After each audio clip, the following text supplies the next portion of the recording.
So welcome everybody. We're very excited to have you all here today for our Freedom is the Future course. I believe this is the fourth time we offer this course, and we're really excited to have you with us all today. So you're our fourth cohort, right? It's our fourth, right, Abby? Yeah, it's our fourth. So my favorite number is 4. So hopefully this is going to be my favorite cohort. We are partnering with Adalah Justice Project, or co-sponsoring. They're not here with us today. Unfortunately, Sandra has COVID, and Sumaya just came back from maternity leave. So, but they will be joining us throughout a couple of classes in the future, not the next one or the next few, but in one of the future ones, they'll be around, and you'll be able to see some of our friends from Adalah Justice Project. So it's really important to us. One of the things that I really like about this course is that we kind of create our online community where, you know, no matter where you are, we kind of are all together and we're all in our virtual PAC classroom. So it's really important to us that you do kind of try to your best to keep your camera on. Obviously, we understand that there's circumstances that would allow you to turn off your camera or not have to turn it on for that day. We completely understand, but try your best to turn it on.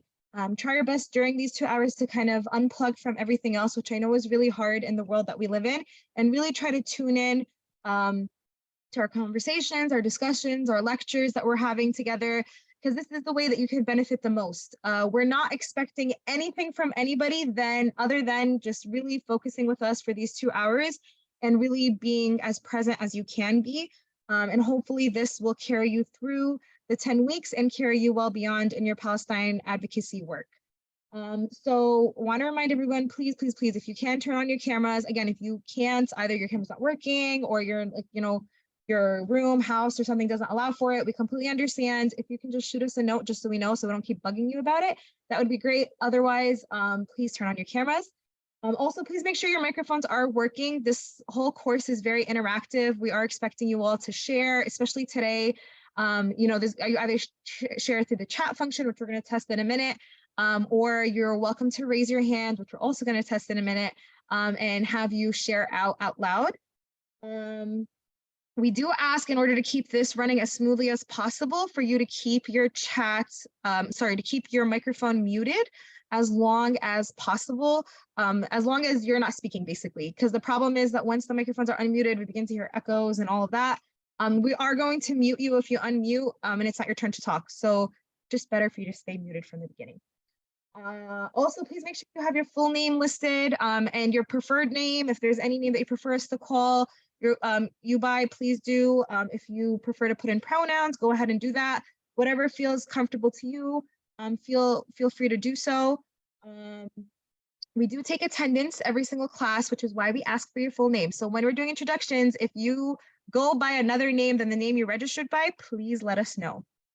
So we're gonna practice now. So if everyone can put in their chat, what was one thing they are most looking forward to in this class today?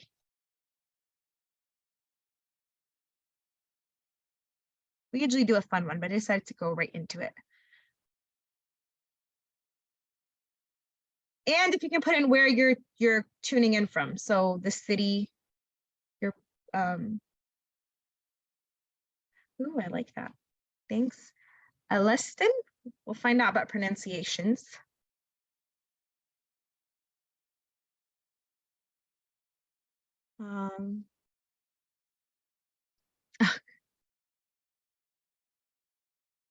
So just keep them in. If it's too hard to think about that, just put in where you're tuning in from, the city, the state that you're tuning in from. That works as well.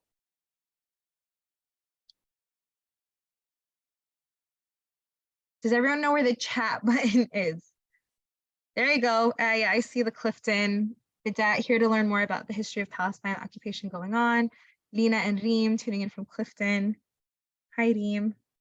Reem, you can't get away from the camera. Oh, nice, Manhattan. Great.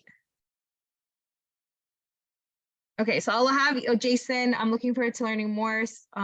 No problem. Thanks. Gragida tuning in from Wayne. Looking forward to meeting new folks that want to learn about Palestine, learning more about Palestinian history currently in Clifton. Thanks, Lamia. Okay, so you guys can keep going through the chat, adding whatever, whatever you'd like. And then I want to practice raising your hand. So if everyone can go to the reactions button, and then you're going to raise your hands just so that we can practice it. So you're going to go reactions, and then on the bottom, there's a raise your hands feature. If everyone can raise their hands, just so that we are sure that everybody knows where the raise your hand button is. So see a few people. Not, if you don't know how, you can either private chat me or chat the general thing and we'll show you. So on the bottom of your, I guess, toolbar, it shows more. You click on it, there's a reactions. And when you click on reactions, it's on the bottom where it says raise or lower hand. Raise hand, sorry. And then, or you can also lower your hand once you raise it. And then it has different reactions. So you can laugh, you can smile, you can send a heart. Okay, great. And then just to practice, can everyone lower their hands? Which we have the ability to lower your hands, so you don't have to necessarily worry about that, but if you can, that would be great. Okay. And then lastly, the reaction button. So if everyone can give me a reaction about how they're feeling today, that would be great too. Or how they're feeling at this moment. And feel free to put in these reactions throughout. Who's upset? So put in these reactions throughout whenever you see something you like, feel free to put those reactions. Again, the chat is meant to be really interactive. So if you see or hear anything that you like, feel free to do so as well. And this is my cat, Lily. She's going to make appearances from time to time. She's attracted to computers. Okay, so our goals for today are introductions, explaining Freedom is the Future document, going over our course map, familiarizing our class format, project guidelines, and Google Classroom and syllabus. So to do that, we're going to go through what is PAC. We're going to have a facilitator's introduction. We're going to go through class introduction, what is Freedom is the Future, community agreements, class map, Google Classroom, in the WhatsApp group, syllabus, and questions moving forward. Okay, so PAC's mission. So obviously we're doing this program through PAC, and I can sit down and I can do a 10-week course on PAC, but we're not going to do that. We're just going to share this one slide about what PAC is. So PAC's mission is to strengthen and sustain ties to Palestinian heritage while empowering the success and well-being of the entire community. I definitely encourage you all to check out our website. We recently, as of last month, put up our annual report, which showed everything that we accomplished last year, and we really would love for you all to check that out. And let us know if you have any questions or if you want to get further involved. So everything that we do at PAC is centered in our theory of change. Our marketing and design strategist, Fadia, who should be joining us soon, made this really cute video. I just took the end part to share our theory of change. So our theory of change, our theory of change, let me mute it because the sound is, so if our theory of change is if we empower individuals in our community, then our community will be organized and stronger. If we empower a community, then we will be able to enable positive change. Sorry, I clearly can't read fast enough. Enable positive change in our society here in Palestine. And then if we empower change grounded in the pursuit of equality and justice for all, then we will see a free Palestine. So ultimately, like, our goal at PAC is really an empowered individual creates an empowered community, which then will lead us to see liberation for all oppressed people and a free Palestine. So that's a little bit about PAC. Our website is, which I'm sure you all know because you had to have registered for PAC, but just for this course, but just in case, our website is in the chat. Please make sure to check it out. And if any of you are interested in getting more involved at any time, please feel free to reach out to Abid or myself. And a lot of our staff members are actually in the course as well, which you'll all get to know them throughout the course. So you're also welcome to feel free to reach out to anyone as well. So now we're gonna do some introductions. So I'll start off, I forgot to introduce myself. So I'm Rania, I'm the Executive Director of PAC, and it's my pleasure to be with you all today. We're gonna share our introductions that we're making you all do in a little bit. But that's it for now. So I'm very excited to introduce to you all my co-facilitator and the person who puts her heart into this course, and the person who's gonna be facilitating almost all of the courses except this one, because I like this one, is Abir Sabah, who actually just flew back from California literally 2 hours ago. She's our Palestine Education Director. Abby, if you want to introduce yourself. Hi everyone, my name is Abid. I'm very excited to be here with you. I'm a little low energy today, but starting next week we will be ready to go with all the really important content that we're excited to share with you guys. She literally just landed from a flight from California like a couple hours ago, so that's dedication that she's still on the course. And then we have our two other co-facilitators, Sandra Tamari, who's Executive Director of Adalah Justice Project, and Sumaya Awad, who's the Director of Strategies and Communications. Both of them are going to be present throughout the course. They're going to be leading different discussions. Sandra typically leads the introduction with me, but like I said earlier, she's down under the weather. So she unfortunately was not able to join today, but you'll definitely get to meet her in one of the coming courses. And Sumaya is also one of our co-facilitators, and she also really is very passionate about this course. So you'll get to meet them at some point during the next 10 weeks. So now we're going to do group introductions. So there is a lot, I mean, half of the class didn't show up. So we're going to not do 90 seconds. We'll do the full 2 minutes. I was just worried about timing. But we want you all to start to introduce your name, where are you from, if in Palestine, what village. If not, well, you're welcome to join, you're welcome to share wherever you are from originally. Tell us a moment where your identity was controversial and what do you want to get out of this course? I'm going to put these questions in the chat. So to start off, I guess I'll introduce myself with these questions and I'll pass it to Abid, and then we'll popcorn it to everybody else. We ask that you stay around the 2 minutes just to be courteous of people's times. I know a lot of people have a lot to share, but also since we are a smaller group, you're welcome to share. And yeah, I'm looking forward to meeting and getting to know everybody. So like I said, my name is Rania Mustafa. I am Palestinian. My mom is from Iran and my dad's from Mukhmas. My grandma's Venezuelan, so I have a little of a Spanish Latina flair in me. Tell us a moment where your identity was controversial. There's so many moments that my identity was controversial. But I think I want to say college was one of the times where I actually think my master's program was one of the times where it was highly controversial. And it was actually one of those times where I was trying, actually, no, I'm going to go back to college and then I'll go to this one. So in master's program, my issue with my identity then was that me being Palestinian, I would think twice before sharing that I was Palestinian in a lot of my different spaces. But it was interesting because at the same time I was doing that, I was growing in my work at PAC. So from when I started my master's to when I ended it, I introduced myself in different ways, which I thought was very interesting. In undergrad, and it took me about 4 to 5 years to finish my master's. That's why it was like a transformation. For undergrad, I think something that was interesting for me was that I had studied journalism, and I had originally planned to major in journalism, and it was a predominantly, in the school I went to specifically, it was predominantly I guess Jewish led. And so I felt like very much the minority of the minority, to the point even the professors would say my name wrong on purpose. And it was like a whole thing where I felt a lot of racism and isolation, and they actually ended up messing up my track to graduate on time. And I actually had to end up dropping the major because it was a whole thing. They messed me up and they weren't able, I wasn't able to continue with the course. And when I brought it up to other people, they were like, we think this was racially charged. But unfortunately, I did let it go, so I couldn't do anything. But that was definitely a huge part because my identity, I physically wear the hijab, so it's very apparent. And so I felt like that was a big part of it. And then all of the stories I wrote was about Palestine. So I felt like the constant, I guess, constant silencing in every class that I was in.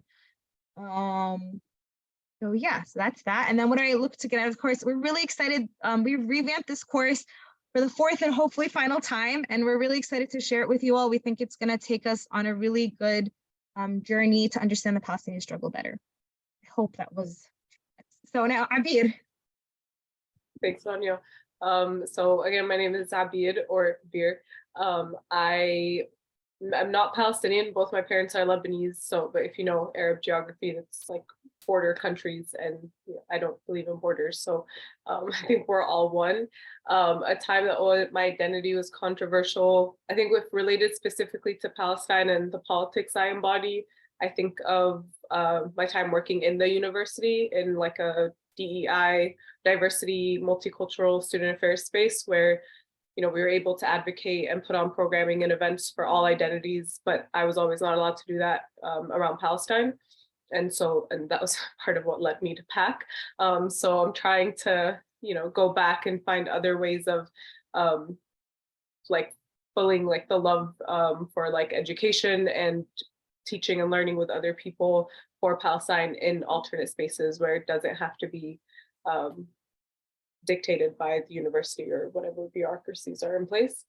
And I am excited, same as Rania, I'm excited to see how this kind of new structure for this course is. And every time there's a new cohort, we all end up learning like very new and different things too. So I'm excited to go through these 10 weeks with you all. I'm gonna popcorn it. I'm gonna popcorn it to Reem. No, I'll just go. Hi, everyone. I'm Reem. I actually work at PAC as well. I'm the Director of Operations and Logistics. And I am from, well, my mom is from Al Khalil and my dad is from Tulkarem, from Palestine. So to answer that question, I feel like not that mine would be like when I first started at PAC, not because of like working there, but I feel like what I received from other people, like, oh, what is that? Like, where is that? And like stuff like that. So I think, because I've been there for 5 years, so I feel like there was other times, but I think that was a major point in that direction. And the last question was, sorry, I didn't look at the chat. What do you want to get out of this course? Mainly, of course, like to be more educated about the Palestinian cause and meet everyone here that wants to be educated about it as well. And I think we should just go to Lina since we're together, if you don't mind. Hi, everyone. My name is Lina Qasim, and of course, I'm from the same cities as Lee. My mother is from Al Khalil and my father is from Tulkarem. And tell us a moment where your identity was controversial. I don't know if I had like a specific moment where I could think of, but Rania gave me an idea where I did have in grad school, my director of my program was Jewish, and I kind of felt like there was some racism towards the reaction and the treatment. So I think that's one of the biggest struggles that I had dealt with my identity. And there was other small, simple things like here and there. But I think that would be the major struggle that I had to deal with. And then I also am very excited to meet everyone here today. And of course, to be more educated and learn about the Palestinian struggle. And thank you. Lina, can you popcorn it to someone? Sure. So Lamia Abdullah, I just chose anyone random. Yeah, hi. So my name is Lamia. I am an undergrad at Rutgers. My parents are both from Bethlehem in Palestine, so I am Palestinian. Tell us a moment where your identity was controversial. I guess on college campus, kind of like everybody else just mentioned, I attend a very heavily Zionist campus, and so we kind of deal with, like, I don't want to say the backlash, but like there's a lot of that like Zionist influence and tension between Palestinians and Zionists on campus. And then what do you want to get out of this course? I just want to learn more about Palestinian history and just everything about the cause.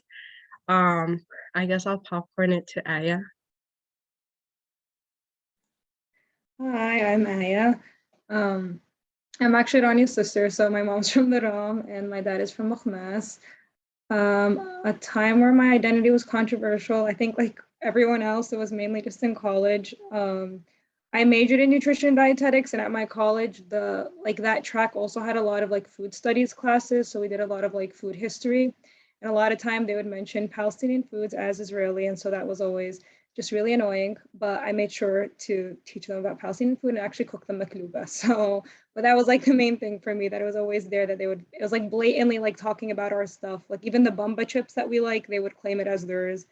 And yeah, so that was annoying. And then what I want to get from this class is to just really learn more about like Palestinian, like growing up, like I've always heard the stuff, but like if someone were to ask me to say stuff, I can only say like the very general stuff and not like actual, like all the like actual dates that happen is not that much ingrained in my head. So planning to learn from that. And I'll popcorn it to Ragida.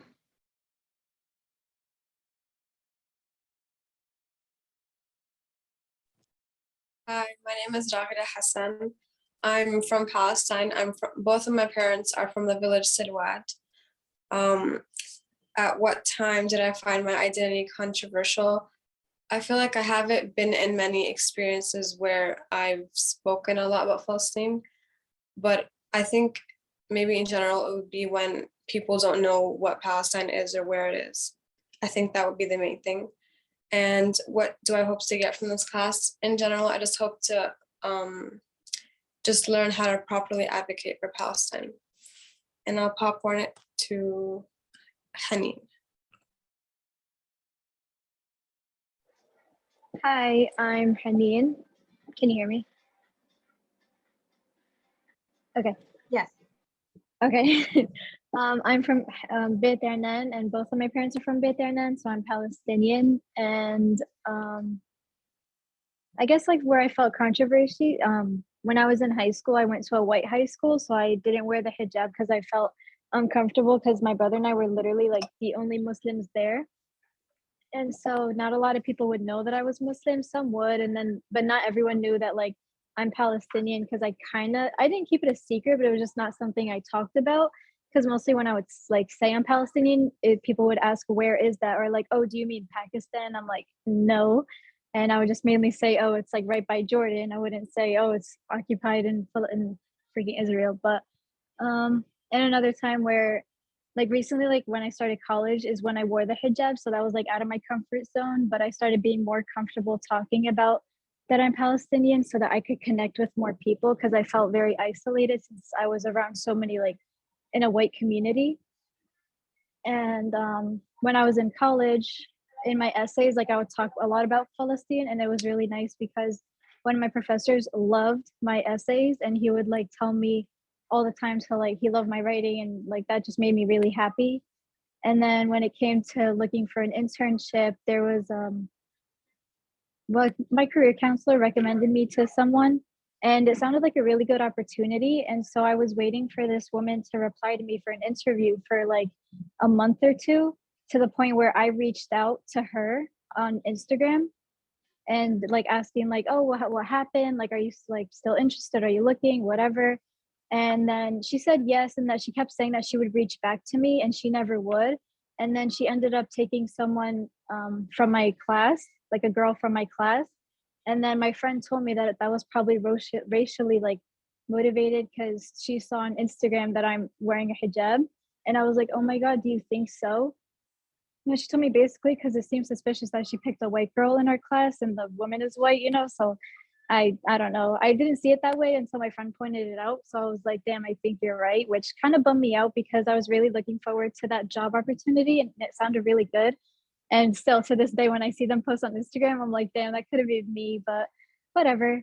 And then even now, like I'm at work, and then sometimes like customers, I'm in a white community still, and so yeah, sometimes I get a little uncomfortable with customers, and even in my neighborhood, like when I meet, like it's a white neighborhood too, I would get a little uncomfortable like talking to people, because you never know like the reaction you're gonna get. And so recently, like when I'm out in the summer, like I'll meet more of my neighbors. And so when I tell them I'm Palestinian, like they'll be like, oh, I'm so sorry, like what Israel's doing. And I'm like, oh my God, you know? And like they'll be on my side and it'll be so nice to talk about. But yeah. And what I get to get from this class is just learn more about Palestine and connect with more people, because I like meeting new people. And yeah. And then we can popcorn it to Asil.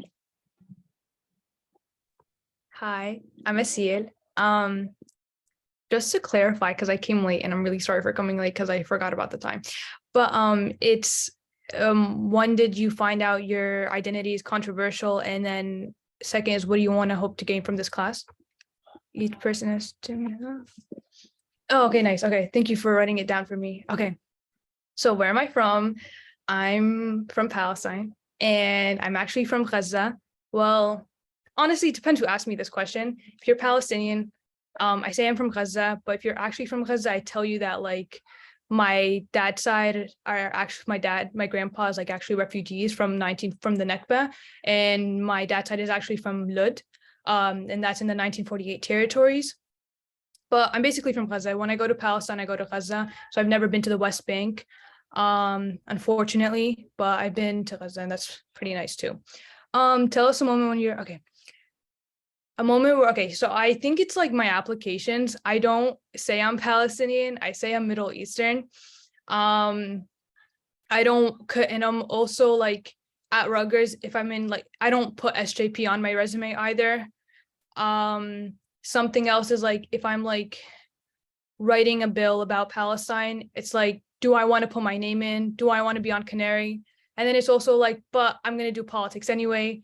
I'm going to be there eventually. Do I want to start young? Also, like, I'm worried about it because I'm an aspiring lawyer. So I also want to get into law school. So it's like, do I want to be vocal? Do I not want to be vocal? What's going on? Because, I hear a lot of stories about people who don't go into law school because they're vocal about Palestinian and about Palestine. And it's like the question of, do I want to be anti-Semitic? And then, yeah, I mean, I don't want to be anti-Semitic, but like, I worded that wrong.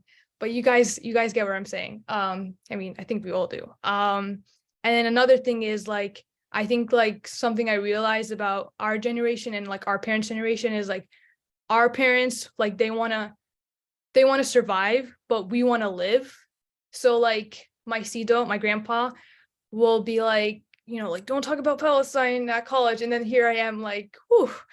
And then my dad will like, I recently got this like internship. And it's like, very anti-Israel. So my dad like calls, he's like, don't be radical. And I'm like, don't talk about Hamas. And I'm like, okay, that's not what I was gonna do anyways. I'm just gonna say the truth because that's what journalism is. And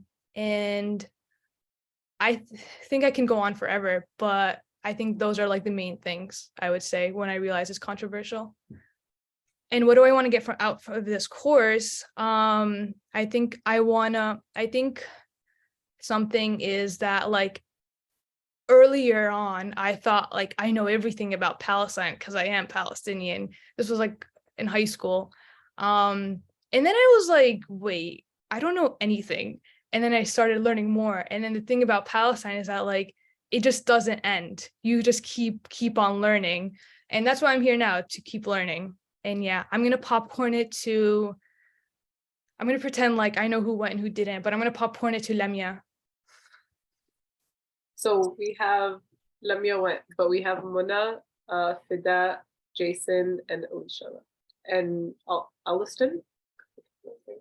I'll popcorn it to Muna.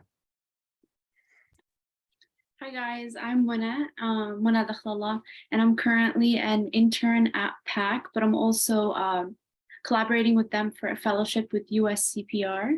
My family is from Jordan, from like the countryside. You guys have never heard of like the towns that they're in. So tell us a moment where your identity was controversial. So I've actually never experienced something like that. And it's like very disheartening to hear that you guys have, all experienced things like that. But I grew up, going to an Islamic school and then going to Rutgers Newark, where there isn't really a lot of room for my identity to have been compromised, because like 90% of the population that went there was like Arab or some type of like Asian, Middle Eastern, North African.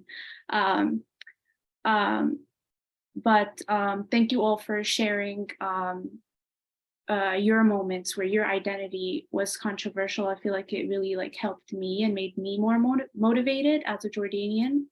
for the Palestinian cause.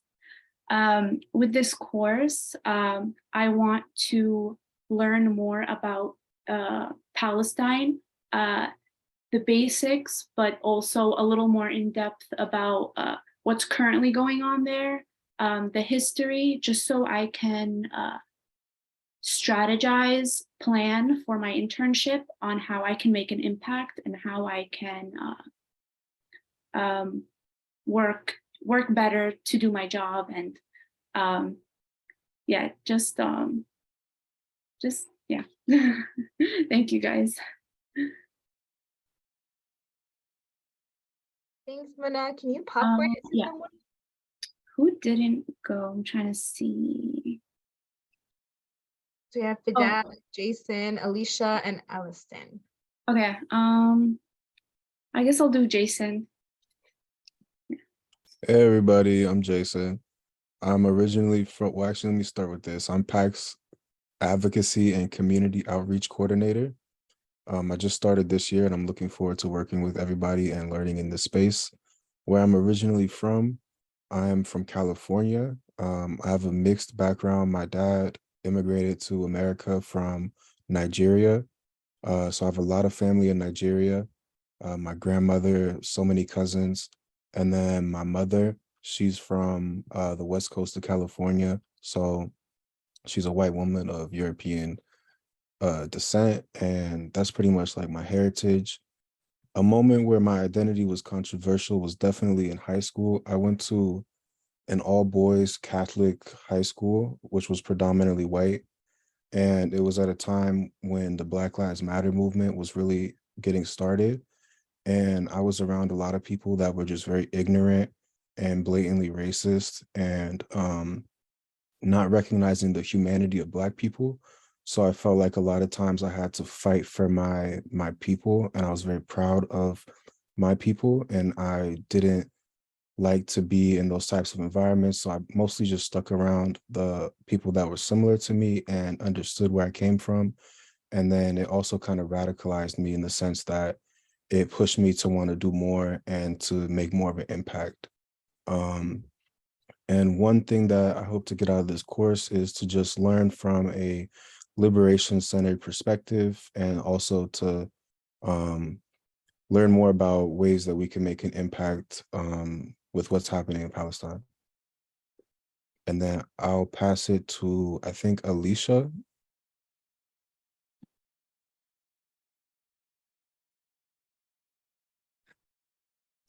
I'm sorry my camera isn't on. I'm on my phone because my computer decided last minute to not work.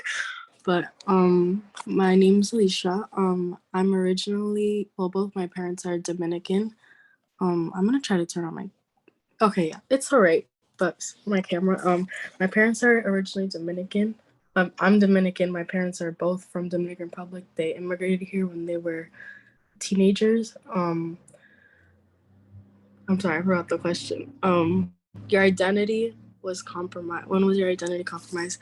I guess recently, just because I'm a revert. So now everybody that's Dominican is confused as to why I'm Muslim. So now is the time where my identity is being controversial, because everybody in my family is Christian and I'm the only Muslim. So holidays are just weird now.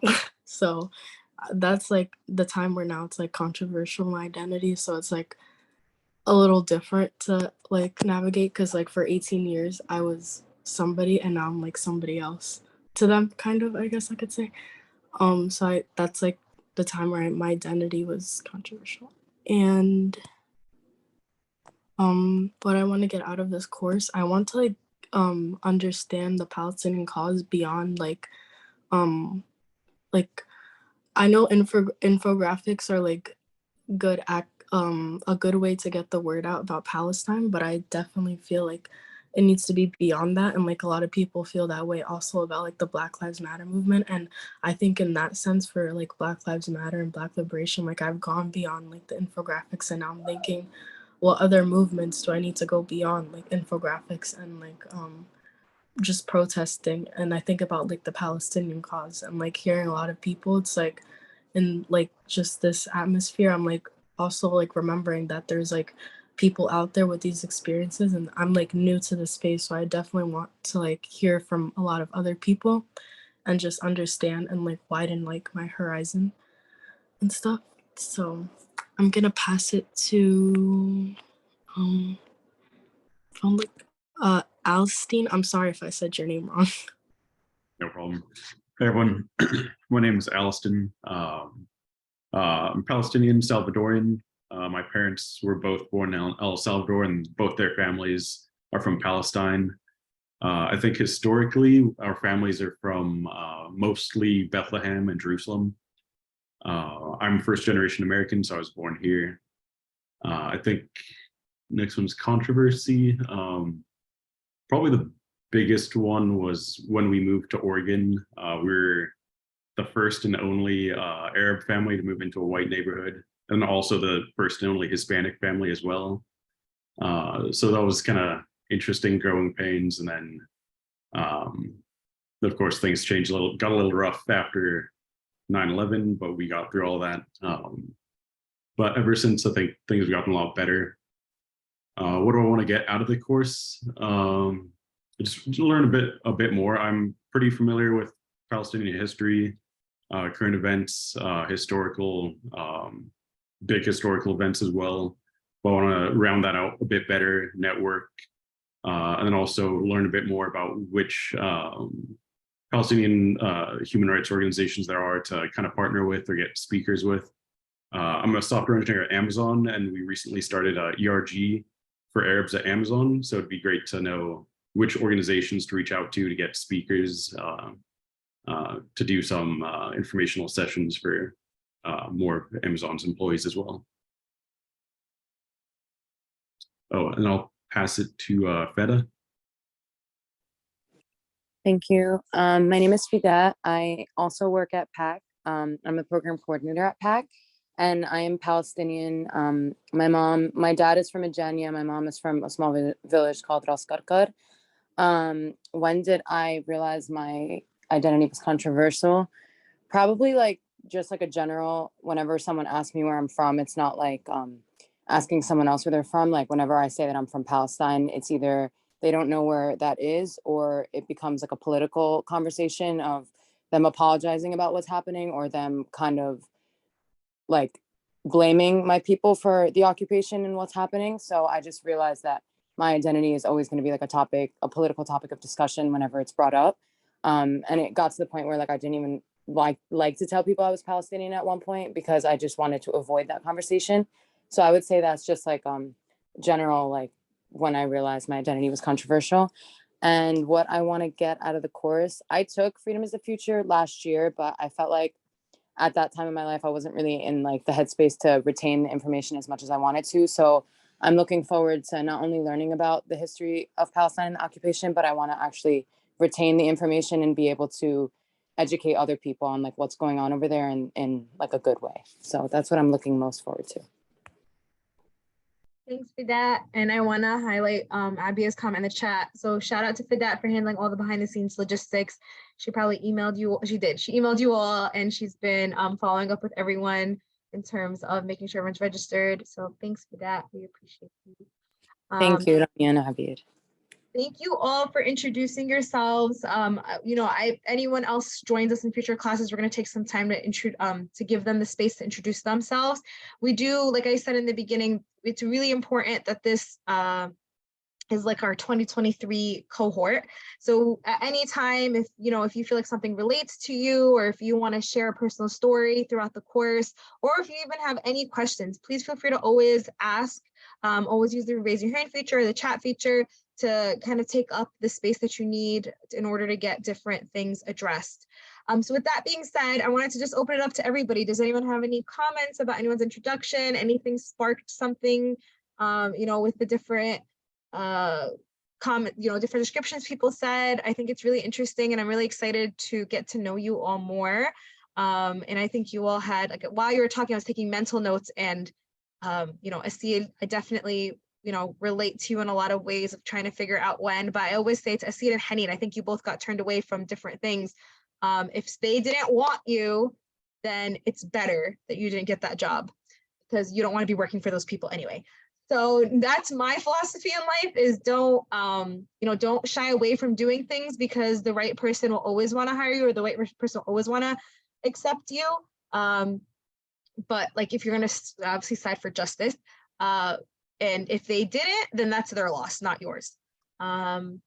So with that, I just wanted to open it up. Does anyone want to add anything? Rabia, do you want to add anything before we move to the next slide? Okay, awesome. So I'm just going to reshare my screen. So now that we've completed introducing ourselves, I wanted to share with you all a video from Ahed Tamimi. I don't know how familiar everyone is with her. We actually just recently completed her book that she wrote with Dina Takuri. It's called They Called Me a Lioness, and I felt like she is a great example of a Palestinian youth and the struggles that they go through. So we talked about our identities when we realized our identities are controversial, and so I thought it's only appropriate to hear from a Palestinian youth and why, and the different things that have made her identity very real and very controversial. So does anyone want to add anything about it to me before I play the video? Okay, I'll play the video and then we'll discuss it afterwards. Just make sure everyone can hear it. Oops. Everyone can hear it, right?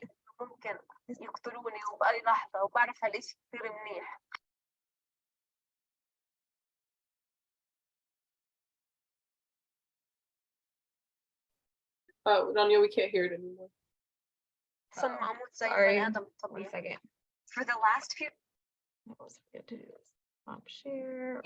We could have heard it. We could have heard it at first because when you yeah, no, I got it. I did the thing. I thought it automatically did it because the last time.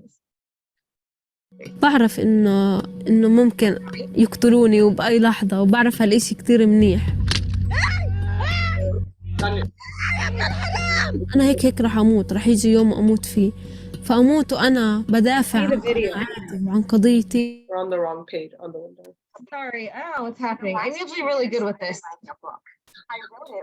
Tamimi, who I met back. Fine. بعرف إنه ممكن. Yes. Yes. Okay, cool. Sorry. يقتلوني وبأي لحظة وبعرف هالإشي كتير منيح. أنا هيك رح أموت، رح يجي يوم أموت فيه، فأموت وأنا بدافع عن قناعاتي وعن قضيتي أحسن ما أموت زي البني آدم الطبيعي. For the last few years, I've been writing a book. I wrote it with Ahed Tamimi, who I met back in 2018, right after she was released from Israeli prison. Ahed was only 16 when she was arrested for slapping an Israeli soldier at the entrance of her home. Around the world, people hailed her small act of resistance.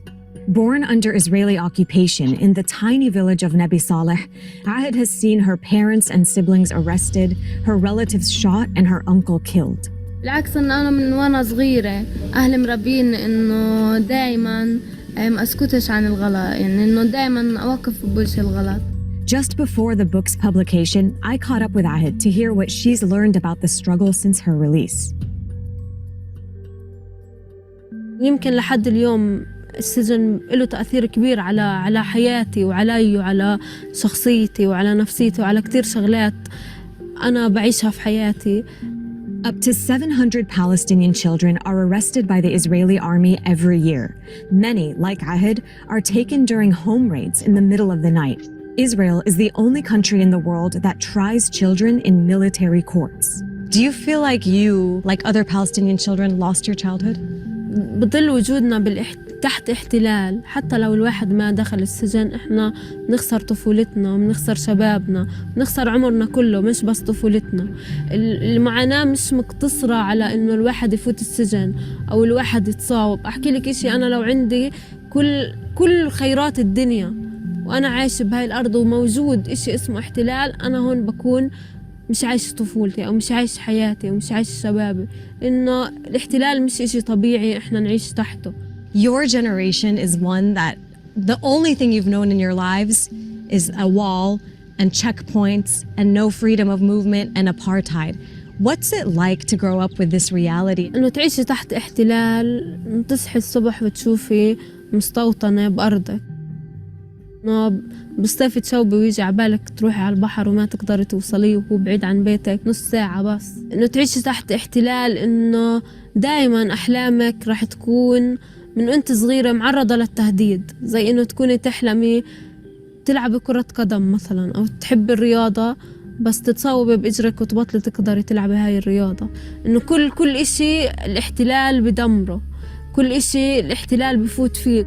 يعني مثلا أنا لما أطلع على الجامعة في حاجزين، إذا سكر واحد منهم أنا ببطل أقدر أروح على الجامعة.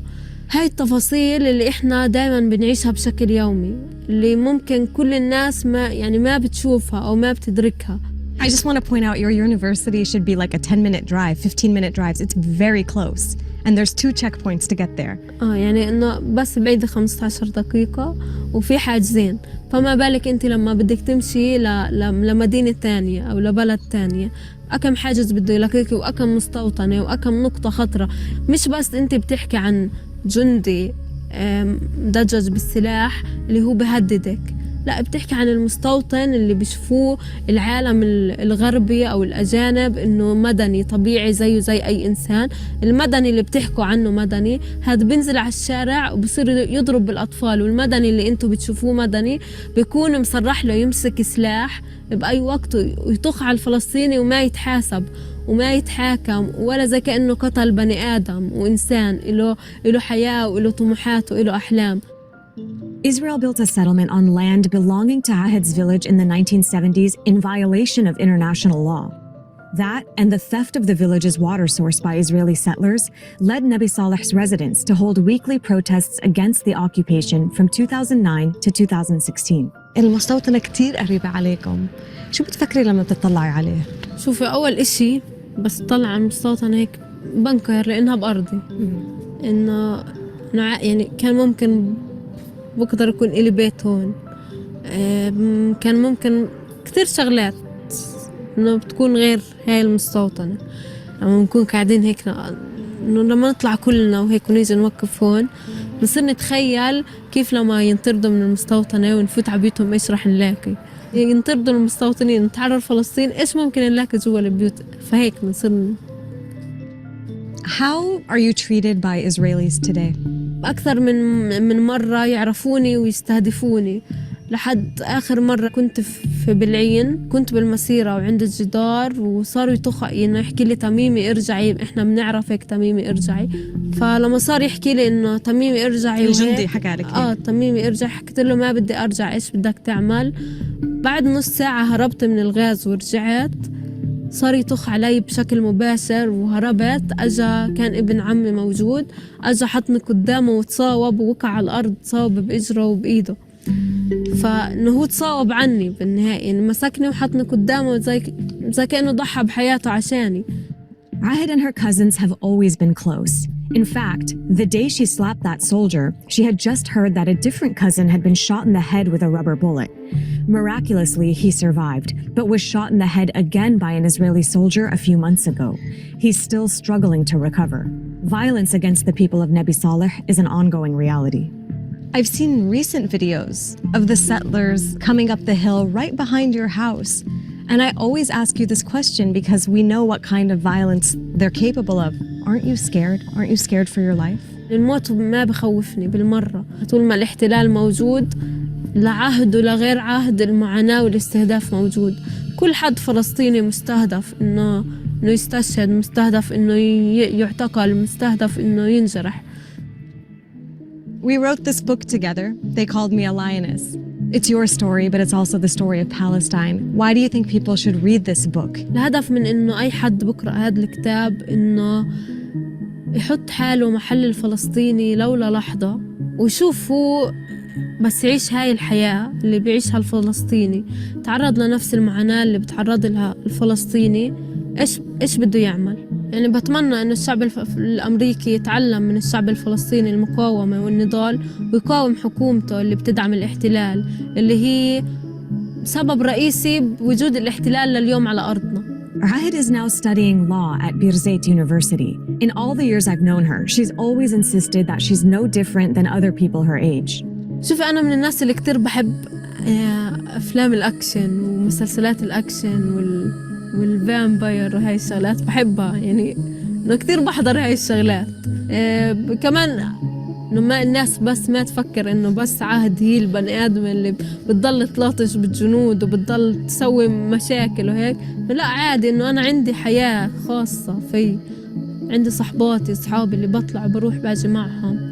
عندي جامعتي اللي أنا ما بحبها كتير أو مش ما بحب الجامعة ما بحب الدراسة. إنه عادي أنا عادي إنه بنت زي أي حد بآمن بفكرة وبقاوم عشانها بس بنفس الوقت إلي حياتي الخاصة اللي بعيشها. Do you still have hope that the occupation will end and that Palestine will be free? على مدار التاريخ كله أي دولة انبنت على القوة والظلم انهارت وما ضلت. فهذا الاشي دايما بعطينا أمل. الأمل بجيبه من إنه أنا ما بدي الجيل اللي بعدي يعيش المعاناة اللي أنا عشتها. ما بدي بنت بعمري فجأة تصحى تلاقي حالها انسجنت ومضطرة تحكي عن معاناة لأنه الاشي مش سهل بالمرة. عشان هيك أنا بقاوم بستمر بالمقاومة وأنا وجيلي كلنا عنا الأمل عشان ما نكرر إنه الجيل اللي بعدنا يعيش المعاناة اللي إحنا عشناها. Hi guys, it's Dina and Nabi Saleh. Thank you for watching.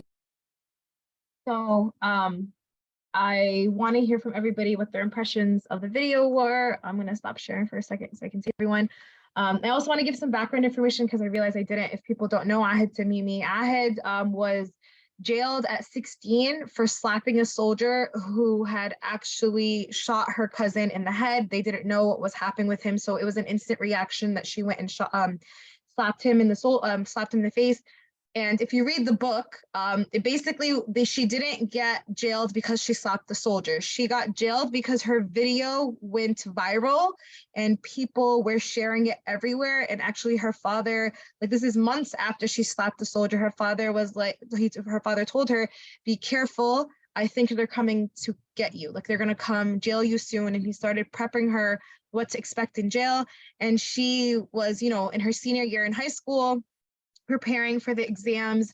Last thing on her mind was jail, and she was confused as to why, because that was months prior. But he said that there was a lot of traction that was coming around her video. It was being shared internationally, and so the Israeli government, from a PR stance, had to act. And then she ended up going to jail for I forget how long, but it wasn't as long as her sentence. She had to basically admit she was guilty and she got a lesser sentence. And then she continued life afterwards, and she kind of went away from the spotlight for a little bit. But with this book is kind of returning back. But something else to note about Ahed is why she got a lot of worldwide attention is the fact that, as you can see, she's blonde, blue-eyed, fair-skinned. So a lot of people were also confused how Palestinians could look like that, because typically in the media, a lot darker skin, darker hair, and a very different profile. So with that being said, I want to hear from everybody and see what are your reactions and what are your thoughts.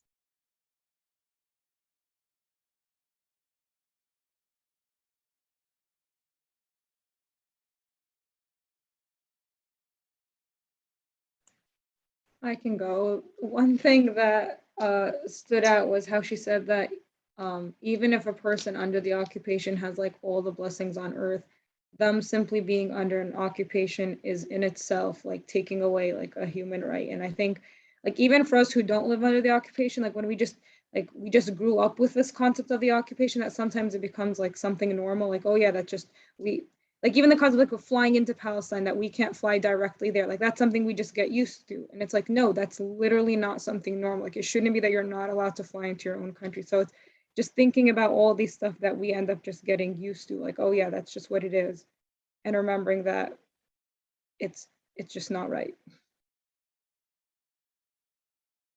Thanks, Aya. And on that note, I think it's also interesting because a lot of times when we discuss occupation right now, we focus a lot on travel restrictions.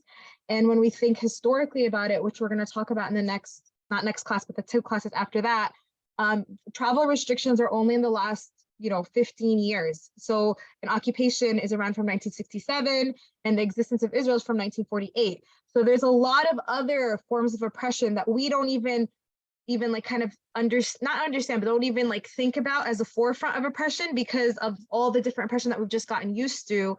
as like Palestinian Americans and obviously as Palestinians on the ground that I had shared. So thanks, Aya, for pointing that out. Fidat?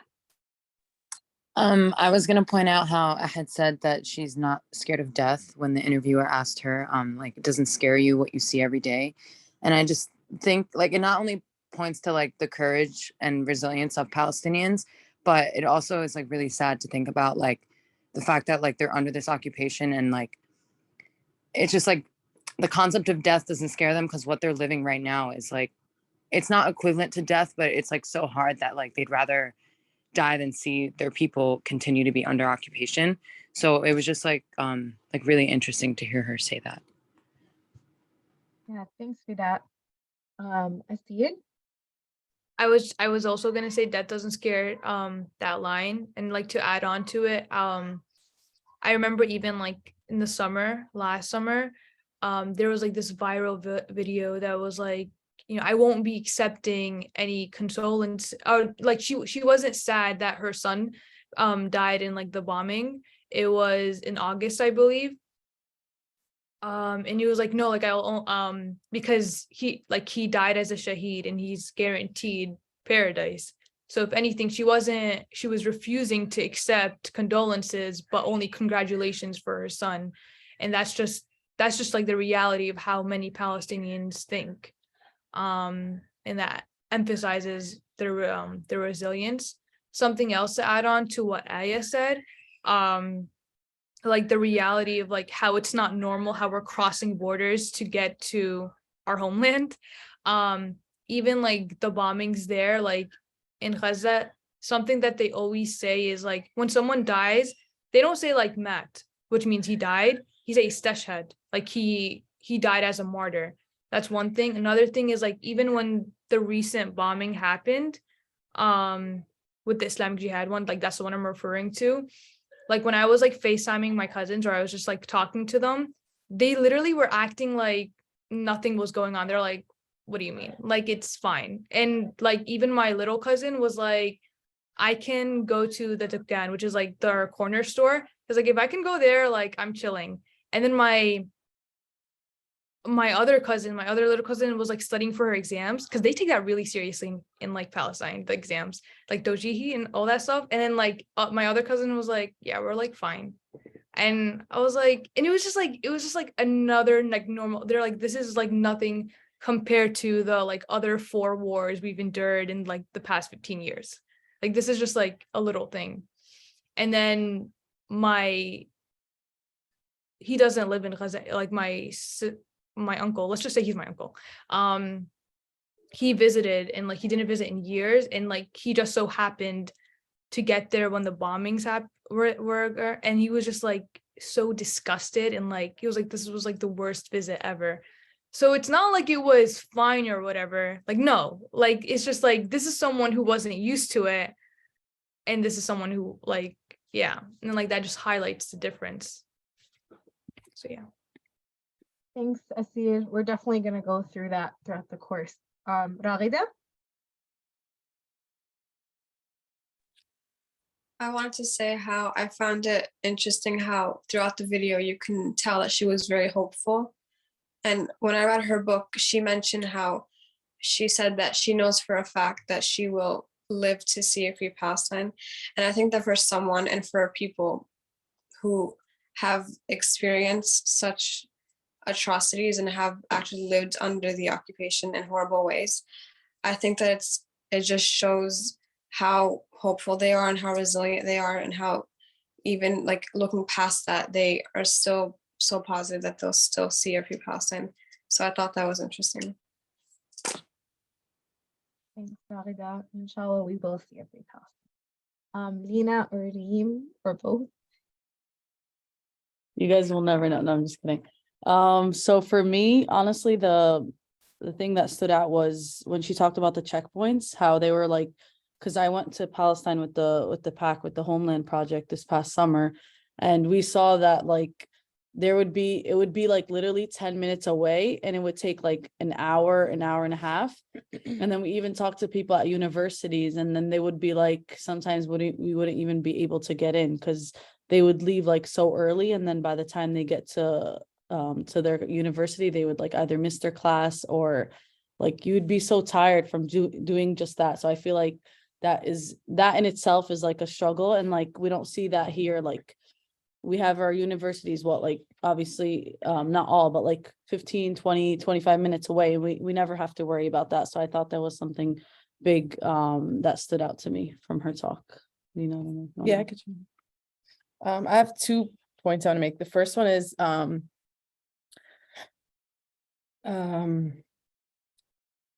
I'll start off with when she said like she's just like someone else. Like she's kind of saying that she was only just like, not the way I looked at it is like she's, how do I say this? Like she's saying she's like something, yeah, like everybody else, but in our point of view, like from the lens of like, let's say of American, Palestinian American, like in my opinion, I see it way different. Like I see more of like someone with faith, someone with hope, resilience, so much more than just somebody else. And then the other thing she mentioned was that despite the occupation, what she goes through, what they have to go through, she still has her passion. She still is able to find what she enjoys. And like I was saying about her blessings, so I think that was something that stood out to me, that she's able to live her life to the fullest, even though they're under the occupation and the struggle. Thanks, Ina, Beam. So a couple of comments on Lina and Deem's comments. So when we were to Palestine this past summer, something that actually stood out to me when we went and met with the students was their conversation about like they were basically saying how simple things that we see are not, like they're not, we take it for granted. One of them being that when you go to university, that's usually when you meet people of different thoughts, you meet people from across the country, across the world, you expand and you have conversations with a lot of people. And they were saying that one of the oppressions of occupation is actually the controlling of the people who can go in and out of their universities. A lot of times because of all these different travel restrictions, Palestinians choose to go to universities closer to home. So they're like, even with that, you're usually talking kind of like to the choir. You're talking to the same people. It's as if you're talking to the same kids you went to high school with, or the same, same people that you've always interacted with. So there's no, kind of like they were saying, there's no growing of thought. There's no having deeper dialogues or more political dialogues, which I thought was really interesting and very sad, because I'm sure for those of us who have graduated from college, like myself, I remember that being one of the best things I loved about college, was being challenged in so many different ways. And they're having the complete opposite experience where they're like, we can't even get past it because, the farthest we can go is technically like 30 minutes away, but because of the checkpoints, it takes 2 or 3 hours to get there. And because the checkpoint can be closed, so people like live there or have their apartments there. And like Abida said, now with the COGAT rules, it's getting even worse because their foreign exchange students, I think, was brought down to 100 students in all of Palestine. And I think there's like, I think if I remember the number correctly, like 40 or 50 different universities. So it's basically you're having 1 or 2 students per university if every university gets a student. So it's oppression on all different layers. And I think that's something that we all have to sit with. And think about. And I think to Lina's point, something else that I personally reflected on was when we were going around in Jerusalem, we had a girl named Suhair who was joining us. And we were, she was joining us in most of our tours, and she's a native to Jerusalem, and she was getting to know Jerusalem a little bit better as we were. And then a couple of weeks later, when we came back to the States, they had the attacks on Shafat camp, and her family's actually from Shafat camp. And it was like this person became from like a 3D person I met to like kind of like a 2D person, because it was like now she's back in this reality that I can't fully comprehend, where she was being, she wasn't able to leave the camp because at the time, this is a couple of months ago, Israel had put full siege under this camp, was not allowing people come in and out of the camp. Her dad was trapped out of the camp for days. They were losing food, they were losing water. And it was just like my brain could not comprehend that the same person I met a couple of weeks ago that we were just touring Jerusalem together suddenly now is living under the really harsh realities of the occupation. And I think that's the reality, that everyone is normal at the end of the day. Like when you go, you're like, oh, these are people, like us, like we're all the same. And then it's like you get into this whole new bizarre world of the occupation that, we can't fully comprehend because we haven't lived through it. and see the different dimensions of that. And with that, I want to end before we go on to our next thing is I think what I had said is, you know, what you all are doing is kind of what everyone in Palestine wants you all to continue doing, which is continue learning, continue fighting them for the struggle, continue educating and understanding what you as an individual can do to, inshallah, see a free Palestine. So I just, God willing, see a free Palestine. So I just wanted to put that out there on more of a positive note of ending things. So does anyone want to add any more comments before we move on to the next slide? Abby, did you want to add anything? Okay, awesome. So next, so to go on to this, like I said, so we really see this as kind of like you guys do not see the right thing. So we really see this as a way for you all, you know, to continue your journey as in Palestinian solidarity and the Palestinian struggle. So we've designed this course. I call this my Freedom Caterpillar. It was not meant to be a caterpillar, but it looks like one. And this is basically the idea, what we're going to be going through.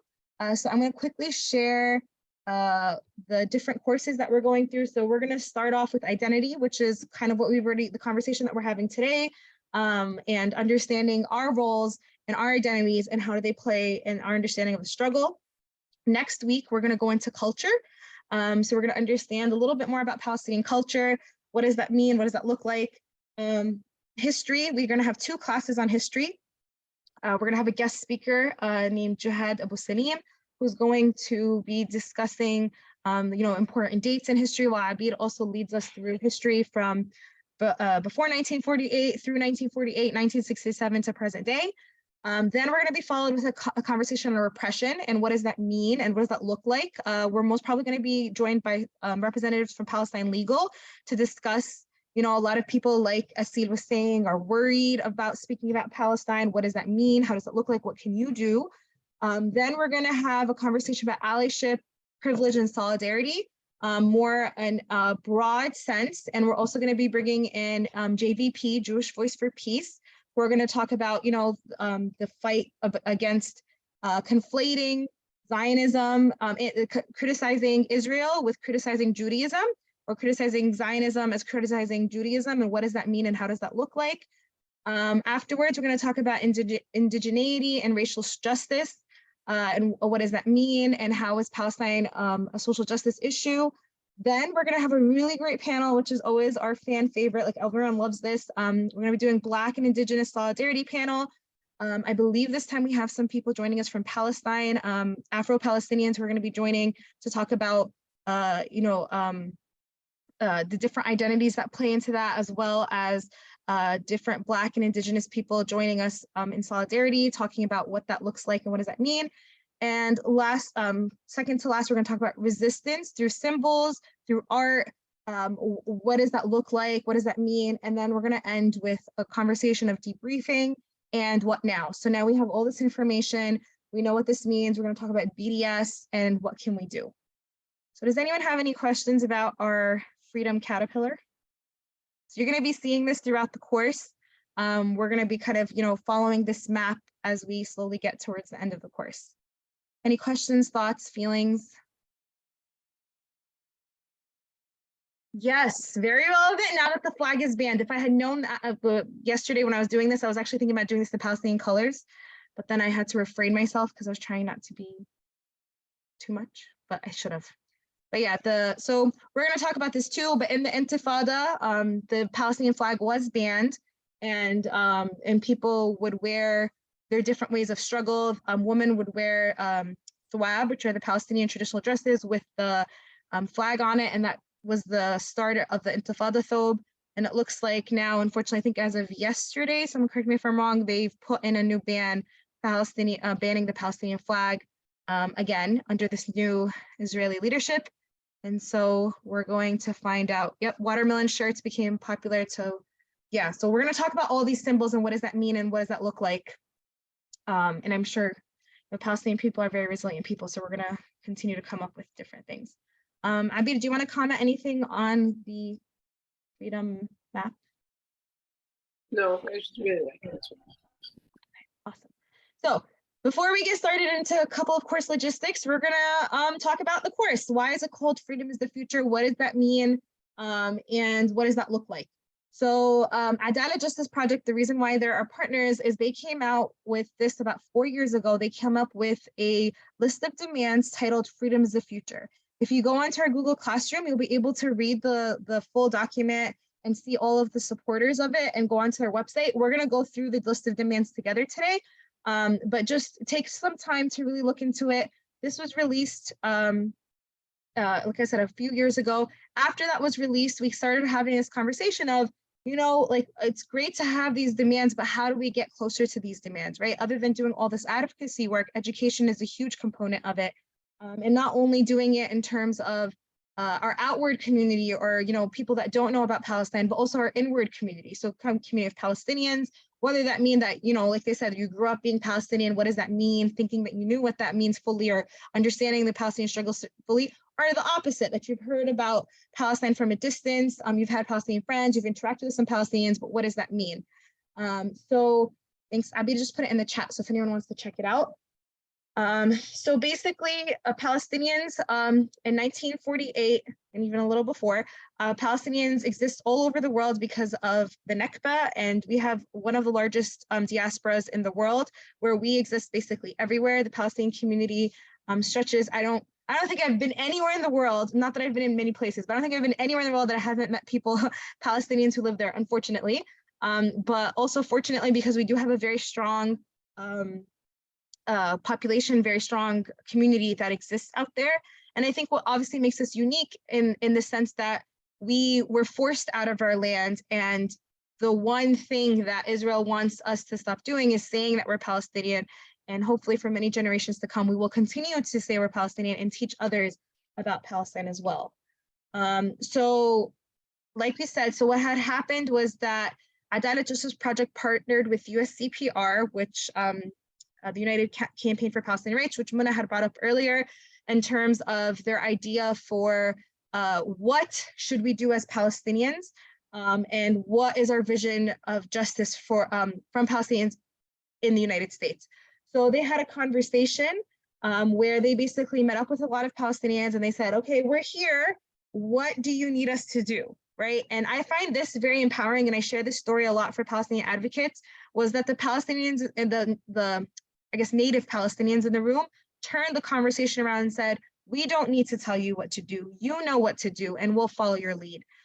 So this gave, you know, them and many of us this sense of ownership over the Palestinian struggle. Because I think, like, you know, going back to this picture, a lot of us have not experienced occupation, have not lived on the ground while, you know, Zionists continue to take over Palestine.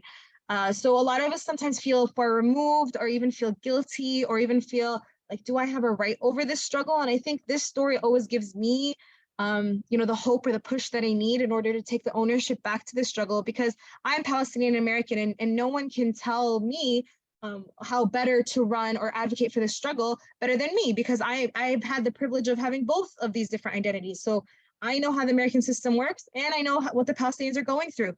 So I take this privilege and then go on to advocate for that. And everyone who advocates for the Palestinians are the same. So you may not be Palestinian, but you may understand the Palestinian struggle and want to advocate for it. So it's having that privilege and realizing that that is enough for you to take ownership over the struggle and advocate for it. And hopefully that is the only way we're going to see a free Palestine. So the idea behind this was, okay, they kind of sat down and they said, how can we see a world with justice for all? So that was the goal that they had. So after having these conversations and after being empowered back by the Palestinian natives, it said, you take ownership of this, you tell us what you think we need. And then they kind of came up with this list and got the support from everyone else. So the first list, and I'm going to make this a little interactive, so I'm going to ask if people can read along with me. So the first list is see us, hear us. That's the first demand. See us, hear us, justice requires Palestinian self-determination. So if someone can read it out loud, please. You can either unmute yourself or raise your hand, whatever you feel more comfortable with. Go ahead, Alicia. We demand for our right to self-determination. We have the right to dream, to make choices, to shape our lives and futures. We must be free to govern ourselves without interference. We have the right to preserve and express our language, culture, heritage, and peoplehood. We have the right to our land and natural resources. We speak for ourselves and must be consulted and listened to regarding our future. Nothing about us should be without us. So I think this one's really important and a great way to start the list of demands, specifically with the idea of banning the Palestinian flag and with the conversations that we're having. A lot of times, sometimes the conversation about Palestinian struggle gears towards freedom of movement, freedom of transportation, but we forget that this is the basis, this is the foundation, which is self-determination. And it goes beyond just being able to go where you want when you want to go, but it's be who you want to be without anyone trying to control or erase that identity in any other way. And to be able to have a successful future, which we're going to get through with the rest of the demands, but be able to actually have this future of, hey, I'm Palestinian and I can see the horizons before me and I can reach and attain any goal that I want. So does anyone have any comments or thoughts about this first demand? Okay, so the second demand is return is the future. So return is the future, so justice requires our right of return. So would someone else like to, or if Alicia would love to still keep reading. Would anyone like to read?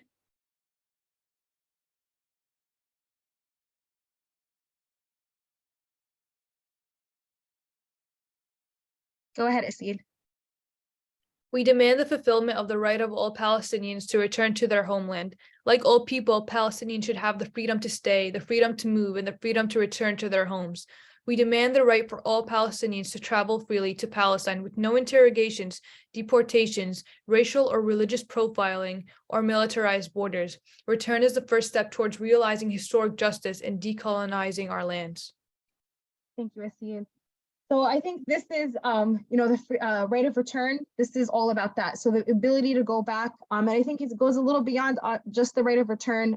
In Ahed Tamimi's book, she discusses her desire to want to see the beach and how one day when she was a kid, she was able to go to Akka, which has one of the most beautiful beaches, I think, in the world.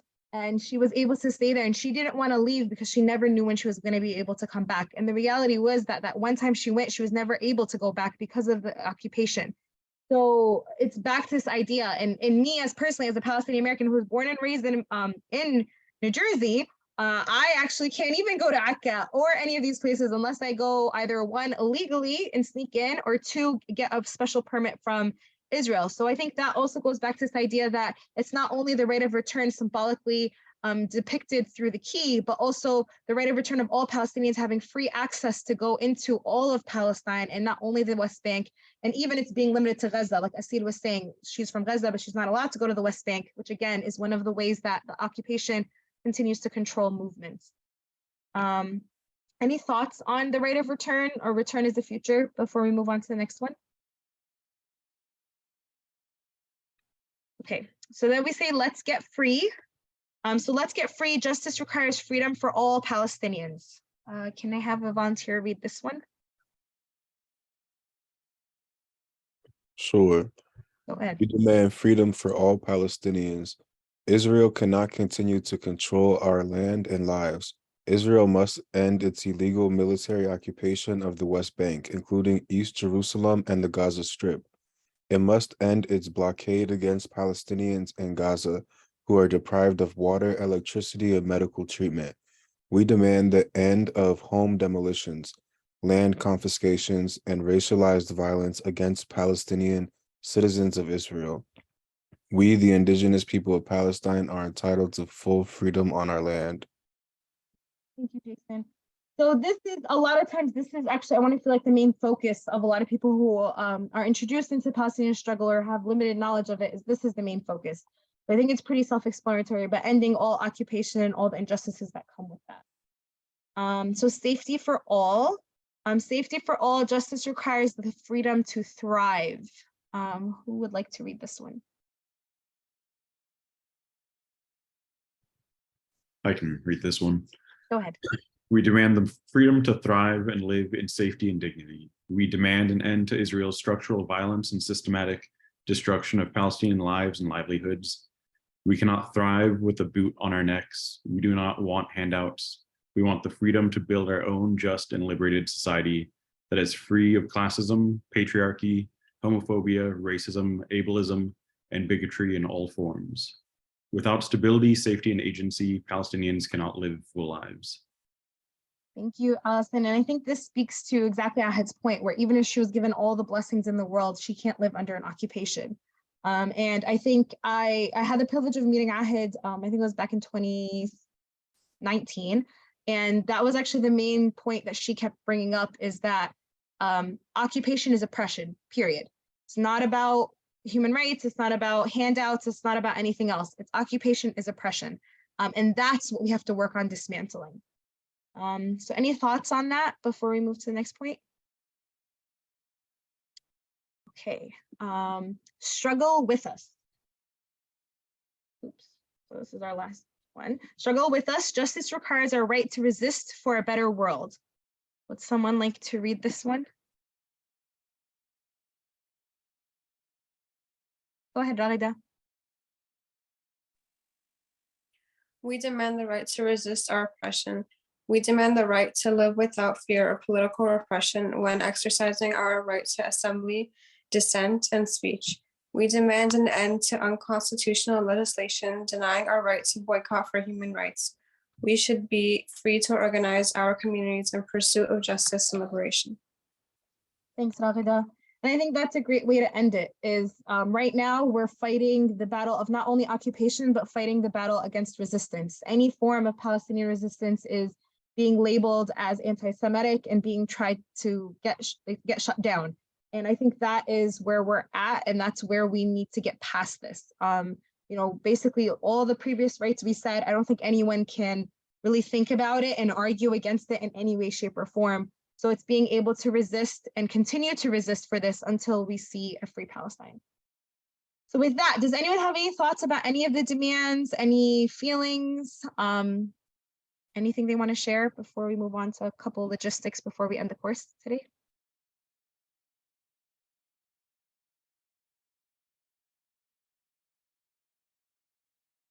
Okay, if you want to share anything, just raise your hand. Okay, so course expectations and community agreements. So I am going to turn the mic to Habib, where she's going to discuss our community agreements with you all. So I'm going to just share my screen for that. Thanks, Sonia. So as Ron is pulling them up, just a little bit about community agreements. We always start most of our classes or spaces that we host with community agreements, because we want to make sure this is a using safe feels so performative now, but like a safe and comfortable space for everybody, even if we're, you know, a virtual space, to share and learn and be comfortable being vulnerable and asking questions and sharing things that they want to share, to really get as much out of this course as they can. As we can tell already just from some of the introductions we've done, we're all coming from different places, but we all also have a lot of similarities. And we want to make sure, and we're going to talk about very intense and deep and potentially triggering things in these next 9 weeks. And so we just want to make sure that we're all on the same page and have some kind of foundational frameworks that guide the way that we talk to each other and think with each other and think about Palestine also. So the first is the most simple one, but one microphone. This is very literal over Zoom also. So when one person is talking, everyone else should be listening, and not just not talking, but just actively listening. And, you know, I know it's 2 hours and it's late, but it's once a week, and we all collectively are making this commitment, not just to ourselves, but to each other. And just so showing each other that attentiveness and that care for what we are sharing with each other, because it's hard for a lot of us to share. The second one is step up, step down, or another word for it is, you know, a shared square. So we want to think of ourselves in a literal square that we're all sharing, and we want to be conscious of the space that we're occupying. So if you're usually the first person to speak, maybe just taking a minute, not unmuting right away or not raising your hand right away, and just giving people some time to think. Some people need more time to process. If you know the answer or if it's something you want to share, that's great. And we want to hear it, and we don't want to discourage you from doing that, but we just want to make sure that we're hearing from everyone in the room as much as we can. And then the other way around, if you are someone who usually doesn't share as much or is not someone to participate, we hope that this helps challenge you in a good way to be more confident and to participate more, because everyone has important things to share and we want to hear it from everyone.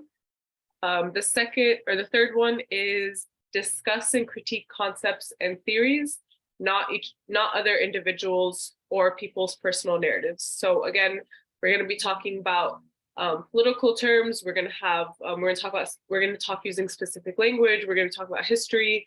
We're going to talk about present day. And so we just want to make sure that what we are discussing and or critiquing is not people specifically, their identity, their narrative that they're sharing, but just the larger concepts and theories. So we can critique whiteness, but we're not going to critique a white person specifically as them as an individual. So we want to think of systems and structures, not as individuals. The next one, and my favorite one always, is what's shared here stays here, and what's learned here leaves here.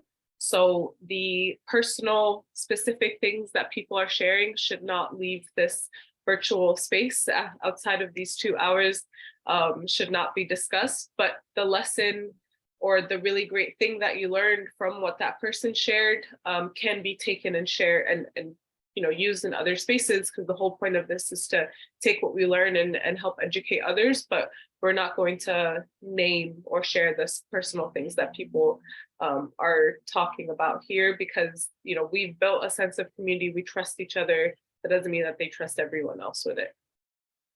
Being conscious of our positionality is really important.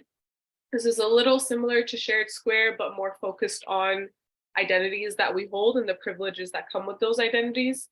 So being conscious of, whatever whatever identities you hold, and maybe that is what's allowing you more privilege to speak right away on a matter, to be the first person to unmute, or even just to talk about something that maybe it's not your place to talk about in this moment. So again, we want to hear from everyone, and we want everyone to be learning about new things, but just making sure we're doing it in a way that isn't overstepping and is not coming from a place of privilege. And if there are questions around this, that's okay. I think I speak for most of us when I say that we'd rather people ask questions than just assume and say something instead, because that's part of the learning process too. This is a classroom where many ideas fit. So we don't adhere to just like cliche, like if it's not in the textbook, it's not real. This isn't that kind of classroom. We're here to kind of debunk that, because as people will talk about and advocate for Palestine, we know that a lot of the times the truth is not what is taught or what is put in books. And so oral history, lived experiences, family narratives, we value all of that just as much, if not more, than we do what's in a textbook and what is the normal narrative. So we want people to be comfortable sharing those aspects of themselves also. The next one is self-care and communal care. So just remembering to take care of yourself. We know that it's a little later on a Tuesday night. So if you need to eat your dinner, that's fine. You need to get up and use it, but you can just do what you need to do as long as you're respectful of the facilitators or whoever is talking. And that's the communal part of it, right? So we want to take care of ourselves, but we also want to make sure that we're not disrupting the community that we have built and everyone else in this space too. And then the last one is just thinking collectively. No one here is in competition with each other. No one's getting a grade. You're not here to prove how much you know more than someone else, or if you're smarter than someone else or not. We're all just here to learn. And so, we're here as a collective. We're not here to show that we know more than someone else. And so we just want to make sure that we keep that collective spirit for this space too. Thanks for being here. Yeah, no problem. I just want to make sure that we all can collectively agree on these in the spirit of thinking collectively. So if everyone can just give us a thumbs up to make sure that this all sounds okay with everyone, we're making the commitment to adhere to these. If at any point you feel like one of these has not been followed, feel free to let myself or Danya know, or just put it in the chat or kind of stop us when we need to, and ask us to refer back to one of these community agreements if it hasn't been followed. And then if at some point you feel like something's come up and you want to add something, this is a running list, so we can always come back and add something to it. Thank you so much, Abid. So we also want you to also like remind us if you feel like we have to revisit these or to have a time in the beginning of the class to reshare them. We're happy to do so. Also in terms of course expectations, honestly, our only expectation is for you to be present, be on time preferably, and really engage. I'm actually going to, in front of all of you, delete this one because we used to do coursework and we just deleted everything. We have some recommended readings. We do recommend that you take the time to read them. It is not required during the course, at your own pace, whenever you feel like that makes sense to you. That's where we want to take it at your pace. So this is a course for you, and whatever makes the most sense for you. So with that, I'm going to go into the Google Classroom quickly because we're running out of time. So the Google Classroom, this is basically it. So the code to get in is the 6FQ3Y3E. We highly recommend that you all get into this Google Classroom. It's on the syllabus, but we recommend that you all take the time to go into it. It is split up by class. So each of the classes, we have the recommended readings there. At the end of each class, we will upload the PowerPoint and we will upload the recording for each class in the specific classroom. We highly, highly, highly ask that you do not share these recordings with anybody. If you feel the desire to, let's have that conversation, and we can see, if it's a specific circumstance, we may make an exception. But we ask that you keep these recordings for you. We put these recordings online for you to be able to read them, go back to them. If you miss the class, listen them, revisit them. But we do ask that you do not share them. So like we said, we have all the different readings under each class here. If you go specifically to our compiled resource guide, this is also a list that we're continuously updating, but it has a bunch of books that we recommend you to read. Again, not during this 10-week course, throughout your lifetime, to understand more about the Palestinian struggle. In addition, here are some articles that were released to also better understand the Palestinian struggle, journals, websites, videos, music, poetry, spoken word, movies, social media accounts to follow, Facebook, and more resource guides. And we're in the process of updating these. Like, for example, Farha's not on this, like the recent last things from the last couple of years. But we do recommend that you really do take the time to just go through the Google Classroom and familiarize yourself with the, and it should be in everyone's email. Yes, so everyone should have received an email in order to access this Google Classroom. I know there's a couple of people that have joined, but I don't think everyone. Yeah, so we have thanks. So these are the people who joined. Everyone else, please, take a minute to join when you can. Any questions about the Google Classroom? Okay. The other question is everyone on WhatsApp? I think everyone should be on WhatsApp. If you're not on WhatsApp, please private message me or Abid. We'll add you onto WhatsApp. A private message just on the chat function so that we can add you, but I believe everyone was added. Thank you for that, for making sure that happens. So as we're nearing the end of the course for today, the class for today, oh, nope, not share, wrong button. We would like you all to take an intake survey. It's going to take, I want to say maximum, if you're writing really, really, really slow, like more than 5 minutes, but realistically, it's probably taking 2 to 3 minutes. So if everyone can just take a minute, if you have your phone around you and scan, I will put if you don't have your phone around you, I will put the form itself in the chat.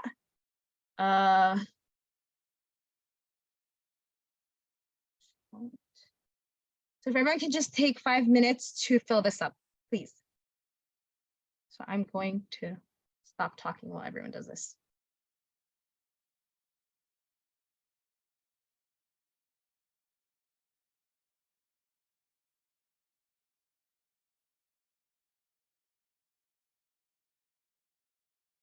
When you're done, if you can just put in the chat done, just so that I know that everyone's done.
How are we doing?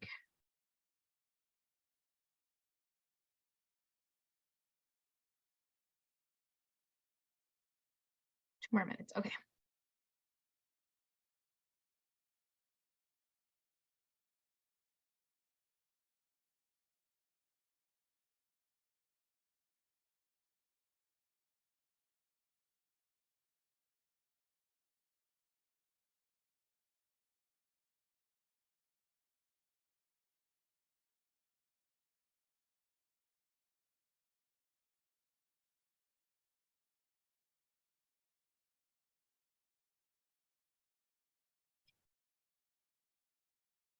I'll give everyone 1 more minute before we move on to the next. Thanks for those who finished.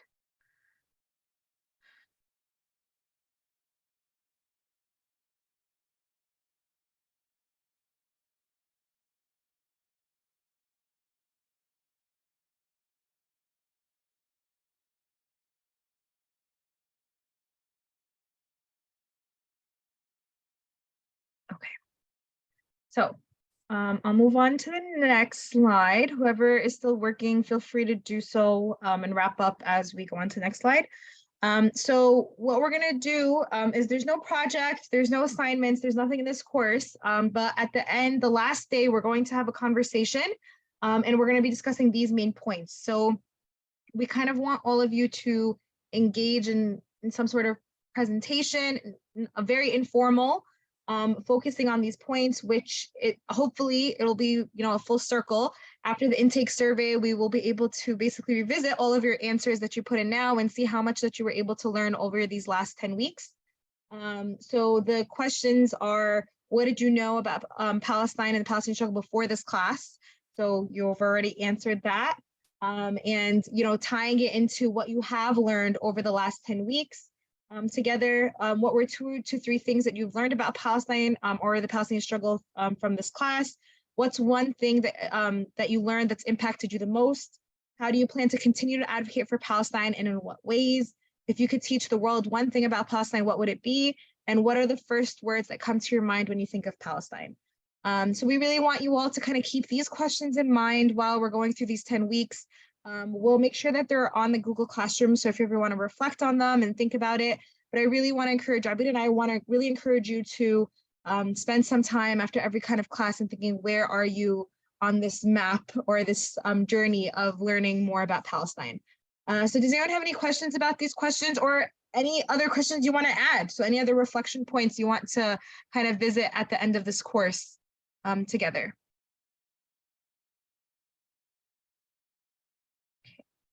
If nothing, then we will go to the next slide, which is, so the culmination of this course is with our PAC conference. I'm going to turn the mic to Abir to talk a little bit more about it. So yeah, we have the end of I think it's the last week or the last week of this course. It's not over because then the weekend we have a whole conference that you can attend. It's also all going to be virtual online.